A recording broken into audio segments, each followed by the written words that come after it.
Very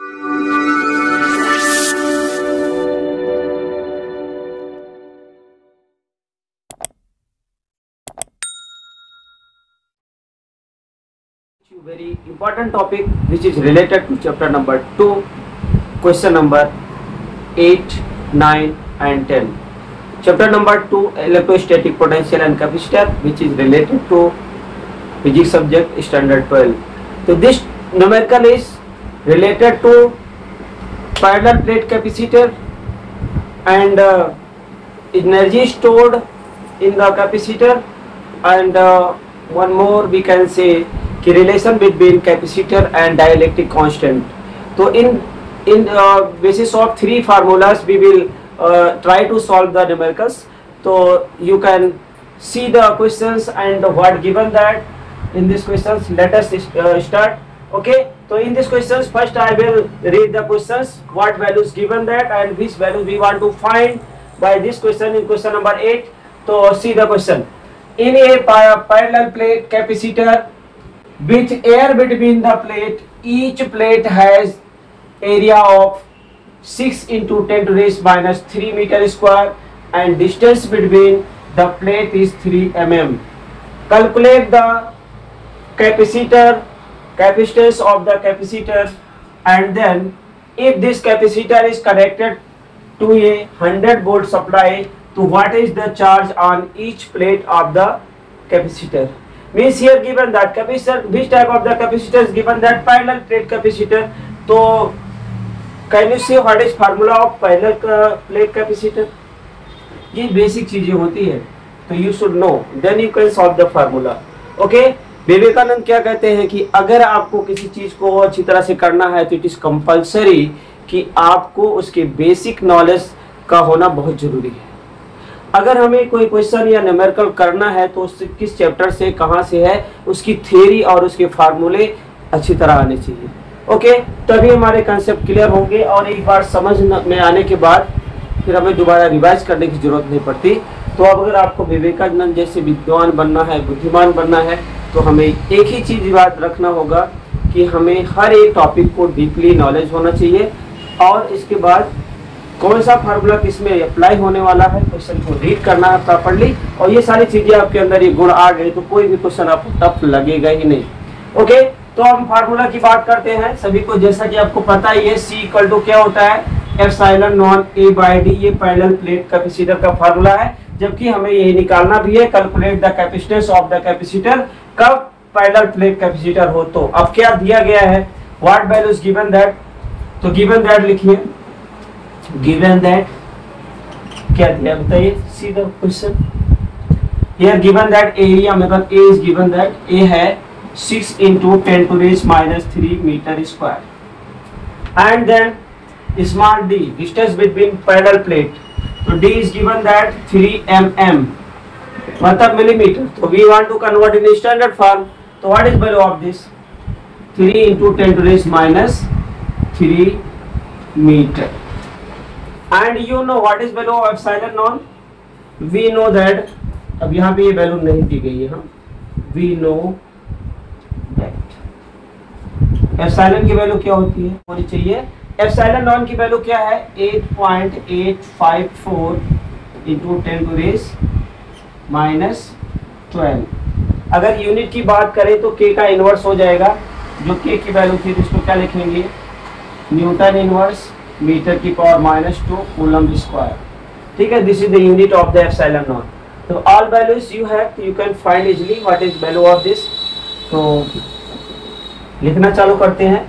C equal to क्या है, epsilon की वैल्यू कितनी है, 8.854 इंटू. तो एप्सिलॉन नॉन की वैल्यू से आपने लिख दिया 8.854 10 to the minus 12. अब A की वैल्यू एरिया गिवन दैट, तो यहाँ पे इसकी वैल्यू सब्स्टिट्यूट कर दो, क्या आएगा 6 into 10 to the raised minus 3 metre square. तो मीटर यूनिट लिखने की जरूरत ही नहीं है, कैपेसिटर की डायरेक्ट यूनिट लिखेंगे. ठीक है, और D के वैल्यूज भी मेंशन है, कितना है 3 into 10 to the raised minus 3. Okay, अब इसको कट करिए, 3 2 जा 6. ठीक है, अब इसको आगे हम लिखेंगे, यहाँ पे लिखते हैं. ठीक है, C इक्वल टू और मल्टीप्लाई बाई 2 करिए इसको, 8.854 into 10 to raise 15 into 2 by 10 to raise minus 3। अब इसको 2 से मल्टीप्लाई करिए, 2 4 जा 8, 2 5 जा 10, 2 8 जा 16 and 17 and 2 8 जा 16, 16 1 17।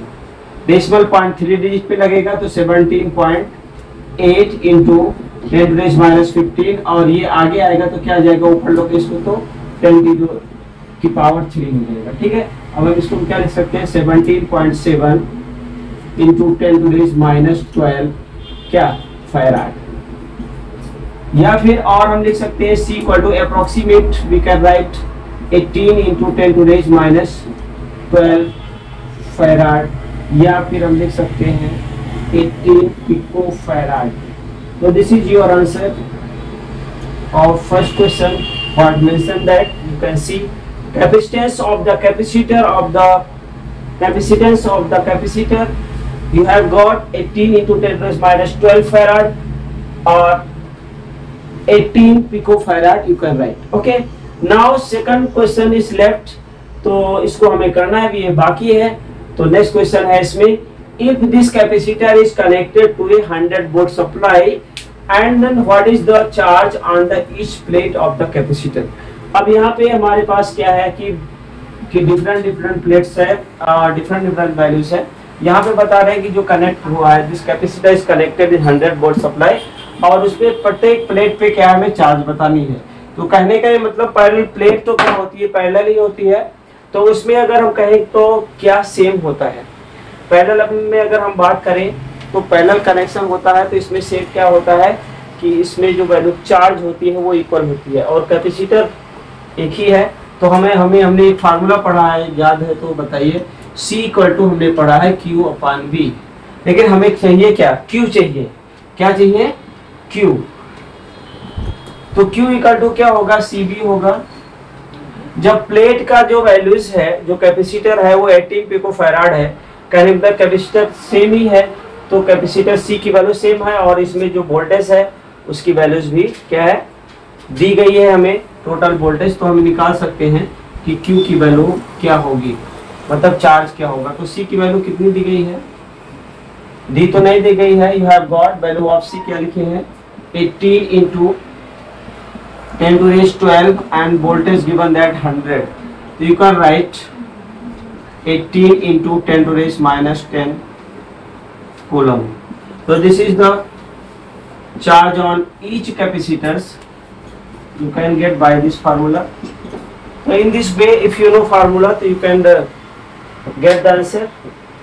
This question is very easy, and this is totally depend upon parallel plate capacitor. So now I will teach you next question, question number 9. Now next question number 9. Let's begin. तो question number 9 क्या है, read the question. Explain what would happen if in the capacitor given in question number 8 में जो question था उसकी बात कर रहे हैं, हमने उसको समझा और सीखा भी है। और 3 mm थिक माइका शीट है जिसमें डाइलेक्ट्रिक कांस्टेंट 6 है, were the inserted between the plate से इंसर्टेड है। कहने का मतलब इस क्वेश्चन में क्या दिया गया है, तो गिवन दैट पहले लिख लीजिए, फिर आगे हम बात करते हैं। तो गिवन दैट क्या है, गिवन दैट में ये है कि हमने जो 8 क्वेश्चंस में वैल्यूज निकाली है Q की, वो हमें पता होना चाहिए। तो Q की वैल्यूज हमने चार्ज निकाला था 1.8 10 to raise minus 19 कूलम। और क्वेश्चन नंबर 8 में हमने कैपेसिटर की वैल्यूज निकाली थी, वो क्या था, C equal to 18 pico farad, या फिर हम 18 into 10 to raise minus 12 farad कह सकते। और थिकनेस आल्सो गिवन, जहाँ पे 3 mm उसकी थिकनेस थी, D इक्वल टू क्या था 3 mm, या फिर हम कह सकते हैं 3 into 10 to raise minus 3 metre. और क्या दिया है, K की वैल्यू गिवन दैट है K equal to 6। Okay, this is given that. अब हमें पता क्या है, जानते क्या है, व्हाट वी नो, हमें मालूम क्या, ये चीजें तो दी गई है, लेकिन हमें वैल्यूज क्या निकालनी है। वी नो दैट, हमें क्या पता है वो हमें मालूम होना चाहिए। Know that. तो ये सबसे जरूरी है कि इसमें जो रिलेशन है डाइलेक्ट्रिक कांस्टेंट और कैपेसिटेंस, जो नया कैपेसिटेंस है उसके बारे में अगर हम चर्चा करते हैं, जिसमें एक माइका शीट ली गई सेम टू सेम वैसे ही, और उसमें के की वैल्यू दी गई है। तो एक रिलेशन है कैपिटल सी और कैपिटल के में, जिसको आपने पढ़ा होगा तो याद होगा। तो इसको लिखना पड़ेगा आपको C dash upon C equal to K, या फिर C dash equal to C K. अगर हमें सी डैश निकालना है कैपेसिटेंस क्या होगा इस नए डाइलेक्ट्रिक कांस्टेंट के बेसिस पे, तो इसकी वैल्यूज को हमें पुट करना होगा। तो के की वैल्यू मेंशन की गई है और सी की values you have got before. तो substitute this values 18 into 10 to raise minus 12, ठीक है, इंटू के क्या है 6 है, तो कितना हो जाएगा 18 6 जा 108, ठीक है, इंटू 10 टू रेज माइनस 12, या फिर 1.08 पिको फैराड कह सकते हैं।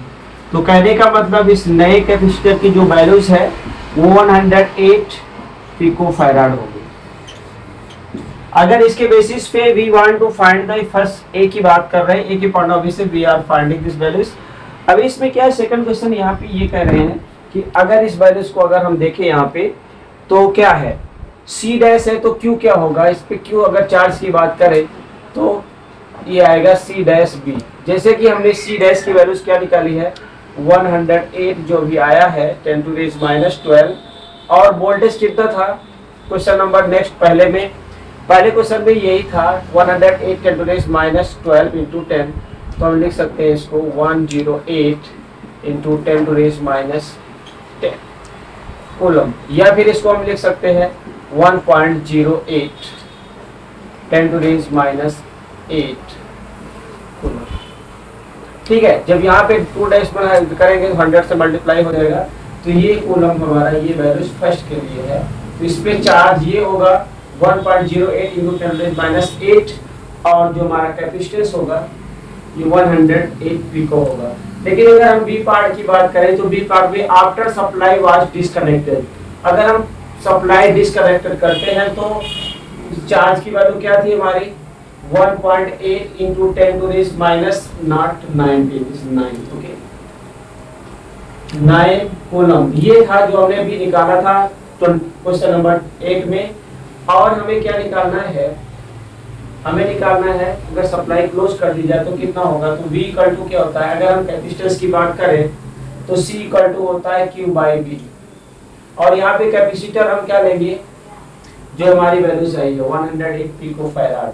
तो हम क्या लिख सकते हैं, हमें निकालना है V, तो क्या लिखेंगे Q बाई V, ठीक है, Q बाय अगर हमें चाहिए Q by C।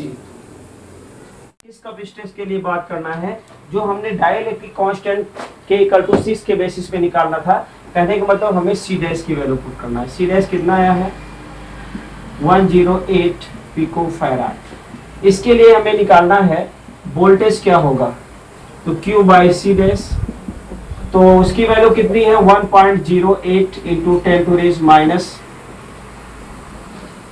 9, and here इसकी वैल्यूज है 1.08 इंटू 10 टू रेज माइनस 12। अब इसको सॉल्व करिए, 12 को ऊपर ले लीजिए तो कितना आ जाएगा 1.8 into 10 to raise minus 9 into 10 to raise 12, plus में आ जाएगा और ये वैल्यू 108 होगी। अब क्या करेंगे, हम इस वैल्यूज को सॉल्व करेंगे, क्या आएगा 1.8 इंटू 10 टू रेज 3 अपॉन 108। अगर इसको 1000 से मल्टीप्लाई करें तो इसकी वैल्यू क्या हो जाएगी 1800, ओके, अपॉन 108। अगर इसको डिवाइड करते हैं तो कितना वोल्ट होगा 16.6 वोल्ट, ओके। तो ये जो पोटेंशियल है इस आफ्टर सप्लाई वाज डिस्कनेक्टेड, तो क्या आ जाएगा हमारा पोटेंशियल कितना आएगा, पोटेंशियल आएगा या पोटेंशियल, ठीक है, कितना आएगा V की वैल्यूज कितनी आएगी, जो वैल्यू जाएगा 16.6 volt. This is our desired answer. तो इस तरह से we can find the value of this questions. अब हम यहाँ तो कोई डाउट है, फार्मूले याद है तो कुछ डाउट नहीं है, सब इजी है, बट क्या दिया गया है, कैसे क्वेश्चन से क्या लेना है, ये हमें क्वेश्चन को कई बार रीड करना पड़ेगा और एक बार में समझ में आए तो अच्छी बात है, और जो वैल्यू दी गई उसको यहाँ पे सब्स्टिट्यूट कर देना है। तो कैसे आ गया बी की वैल्यू, ये क्लियर हो गया? अच्छा ठीक है, ओके। तो अब नेक्स्ट क्वेश्चन हम करते हैं। Next question, question number 10। Okay, now next question we will start. Question number 10, a 12 picofarad capacitor is connected to a 50 volt battery. How much electrostatic energy is stored in the capacitor? We want to find the energy stored in capacitor. तो you know formula very well I think. तो which value is given that? यहाँ पे दिया गया हमें ये values दी गई, capacitance दिया गया है, वोल्टेज दी गई है, और we want to find the energy stored in the capacitor. तो which value is given that? Write down first. given that क्या है, बोलो क्या दिया है? कैपेसिटर की वैल्यूज कितनी दी है? 12 पिकोफैराड है, ठीक है। इसको हम लिखेंगे किसमें? फैराड में, 10 to the minus 12 farad. Good. अब आगे क्या लिखेंगे? वोल्टेज आल्सो गिवन दैट, कितना है? 50 वोल्ट। अब हम क्या करेंगे? This is given that, but this questions ask in given questions how much electrostatic energy stored in capacitor। तो क्या लिखेंगे? energy stored in capacitor का सिंबल क्या है?